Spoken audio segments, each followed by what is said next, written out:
Hello বন্ধুরা, শেখ হাসিনার দেশ ত্যাগের পর থেকেই নানান কুকীর্তি বেরিয়ে আসছে। রাজনৈতিক ভিন্নমত পোষণকারীদের দমন করতেই আওয়ামী লীগের সময়ের বহু মানুষকে গুম করা হয়েছে।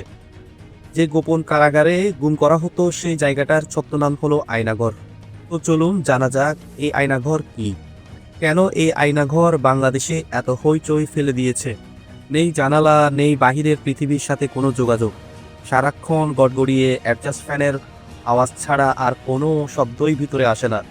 তবে মাঝে মাঝে বিমান ওঠানামার কারণেই কেঁপে ওঠে এই ভবন কক্ষ। ঘরে কোথাও নেই এক টুকরো আয়না, কিন্তু কি অদ্ভুত, এ ঘরটি পরিচিত হয়ে গিয়েছে আয়নাঘর নামে। বাংলাদেশের প্রতিরক্ষা গোয়েন্দা পরিদপ্তর বা ডিজিএফআই এর এক কথিত গোপন বন্দিশালা এই আয়নাঘর। নামের মতোই এই রহস্যময় বন্দিশালা খুব সম্প্রতি ব্যাপকভাবে আলোচনায় এসেছে।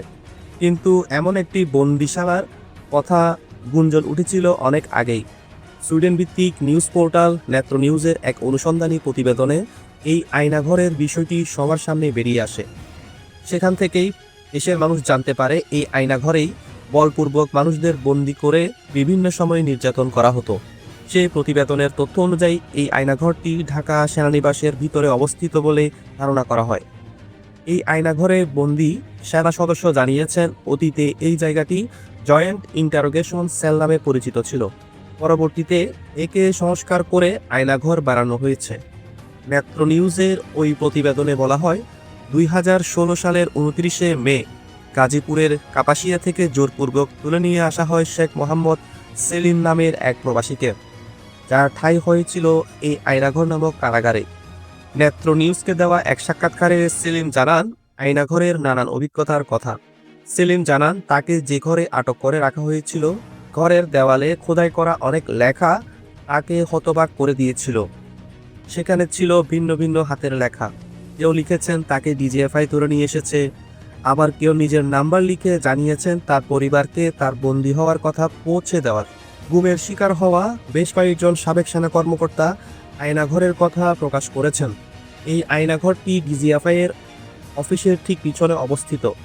এখানে কমপক্ষে 16টি কক্ষ রয়েছে, যেখানে কম করে হলেও 30 জনকে একসাথে বন্দি করে রাখা যায়।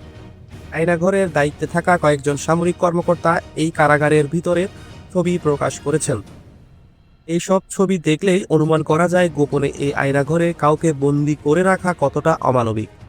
এখানে অনেককেই বিনা বিচারেই বছরের পর বছর, এমনকি যুগের পর যুগ বন্দি করে রাখা হয়েছে। কত লোককে যে এখানে বন্দি করে রাখা হয়েছিল তার কোনো হিসাব নেই। সবাইকে যেখানে দীর্ঘ সময় বন্দি করে রাখা হয় এমনটাও নয়। অনেককেই ছেড়ে দেওয়া হয়েছে, আবার এখান থেকে অনেককেই হত্যা করা হয়েছে। আয়নাঘরের এমন অত্যাচারের কথা শুনলে যে কোনো হৃদয়বান ব্যক্তির মনে হবে এমন অমানবিক পরিবেশে কাউকে দীর্ঘদিন বন্দি করে রাখার চেয়ে তাকে হত্যা করা অনেক ভালো। অভিযোগ রয়েছে ডিজিএফআই এর কিছু অসাধু কর্মকর্তা শেখ হাসিনার কাছ থেকে অবৈধ রাজনৈতিক সুবিধা নেওয়ার জন্য এসব কর্মকাণ্ড করেছেন।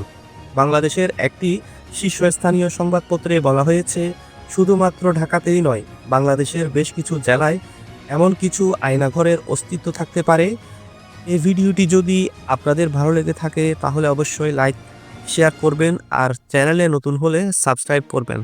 আগামীতে আবারও দেখা হবে রহস্যের দুনিয়ার নতুন কোনো অজানা তথ্য নিয়ে।